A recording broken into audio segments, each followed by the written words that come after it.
Like the great prophet Nostradamus, Dr. Louis Turi was born and raised in Provence, France. Following 4 incredible solid UFO experiences, he was influenced to rekindle Nostradamus's methods of divine astrology and spent many years reviving the seer's rare Kabbalistic healing methods. In 1976, he graduated from the Royal School of Music in London with the highest distinction. He then moved here to the United States and in 1984 and has since established himself as a very successful hypnotherapist and astropsychologist, author of 4 books, and a powerful motivational speaker.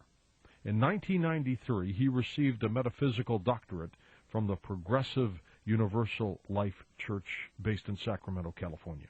His notoriety skyrocketed after hundreds of accurate predictions such as 9/11, the Asian tsunami, Iraq War, SARS virus, and predictions of major earthquakes he made on television and radio programs. We'll talk with him about a lot of this and some future things he may see as well. Dr. Louis Turi. Hello, Dr. Turi. How are you? I'm doing good, George. Thank you for inviting me. Sure, my pleasure. My pleasure indeed. So much to talk with you about. Nostradamus, your UFO experiences, and I've got to ask you to look into the future a little bit for us, too, to see what you may see. But how are we right now as a planet, Louis? Are things moving along at a clip that you're satisfied with, or as so many people are beginning to feel something very strange and awkward now? Well, put it this way, George.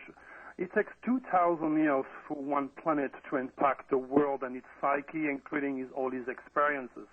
Last 2,000 years, the world was controlled by a planet called Neptune, or in Greek mythology, Poseidon, the lord of deception, the lord of poisoning, who created a myriad of religions, including all sorts of destructive drugs and all that nasty energy.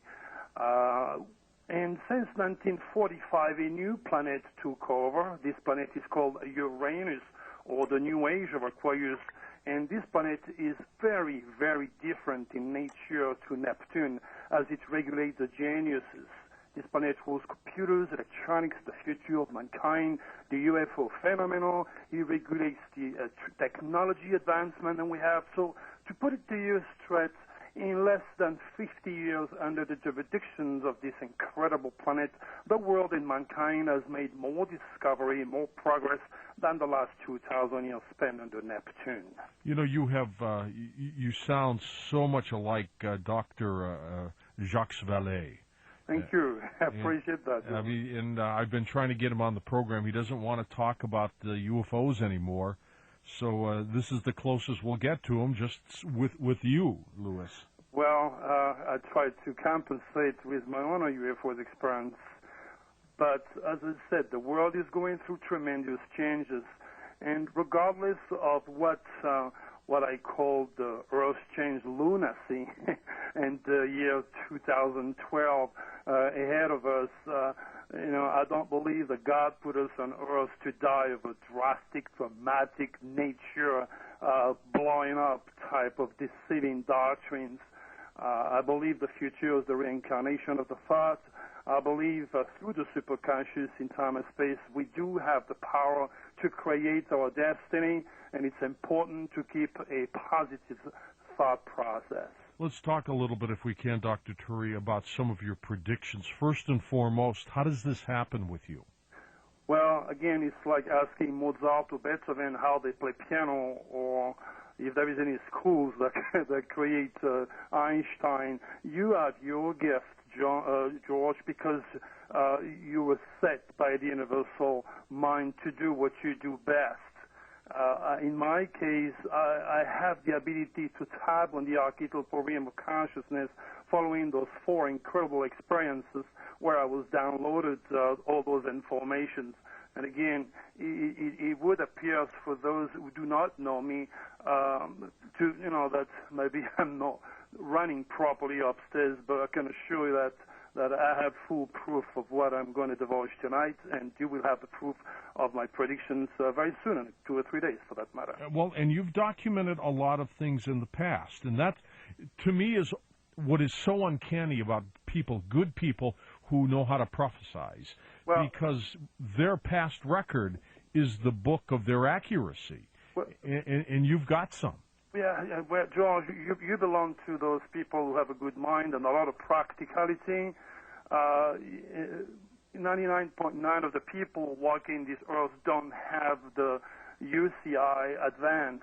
By the way, UCI stands for Unique Celestial Identity, which I depict from a software that they developed with Alwan Software in Los Angeles. So you happen to be logical and rational, and all my predictions are well documented in my books, on television and radio, and whomever wants to do some research, it is there. It is also on my website. Okay, let's talk first and foremost about, because I want to get into your predictions later tonight. Your first UFO experience, you were 7 years old, you were in France. Tell me what happened. Oh, gosh. Again, when it comes to UFO's experience, I'm sure you would agree with me. Unless you go through it personally, it is a very difficult topic to accept. But when you are the real actor and you have the real thing around you, it's pretty interesting. Yes, I was living in a very old house, and I was a bad boy. Being a kid, I was very handful, and my father used to stuck me in the attic, and we had no electricity, we had no running water, we had no restroom. The house was barely standing following the bombing of the Germans, so it was a very old place. And next to the house, there was a butcher that was doing all the killing right there. And that was a blessing in some ways because it did attract all the cats of the neighborhood, which was my only way for me to get warm. And that night I was kind of upset because I didn't have any cat to come upstairs in the attic with me to keep me company and keep me warm. And I was kind of upset, and I went to bed. And then of the night I felt something on my foot. And as usual, I thought it was a cat. Very often they used to catch a rat, and they used to come upstairs, running away from the other cat.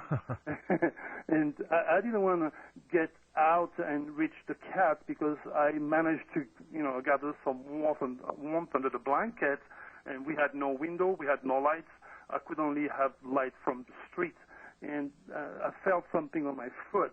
Finally, the cat didn't want to come up, I thought, so I just sat and looked at the bottom of my bed, see where it was, and what I saw was 4 what you call grays, but again in 67 or 66, 56, excuse me, I was born in 1950. There was no UFO researchers that could explain to me or to my mother what I was seeing every night. So when I saw these things, I hid away, and I was wondering what the hell was these things, and I was so scared. And then finally I got a little bit more courageous, and I kind of peeped under the blankets, and one of them came very close to my face, less than 2 inches, and it scared me so hard that I passed out. It was just a nightmare. And in the morning, I was waking up and screaming. The entire neighborhood was awakened because of my scream. The local doctor at that time, we didn't have any Prozac or Ritalin to tell me. Well, of course, that might have been a good thing. Yeah, indeed, because actually, they prescribed the electrical shock my brain. Luckily for me, my mother said, no, I don't want you to do that to my son. We did not follow the doctor's advice. So this is why I believe I still have my sanity today. But those visitations was very dreadful, mostly because I didn't have anybody, George, that could tell me what was going on. And after a while, those experiences dissipated, and the visitation ceased, and I felt okay because I knew the very next day, even though I was going to be traumatized, I would be safe. Right, but then number 2 came along. When did that occur? That came a few years later. I was coming back from one of my trips in England. It was Sunday, and I arrived home, and I was looking for my sister. All the rest of the family was there. My mom says, well, she's gone to work. I said, Sunday? She said, yes, she's to work tomorrow. So she's got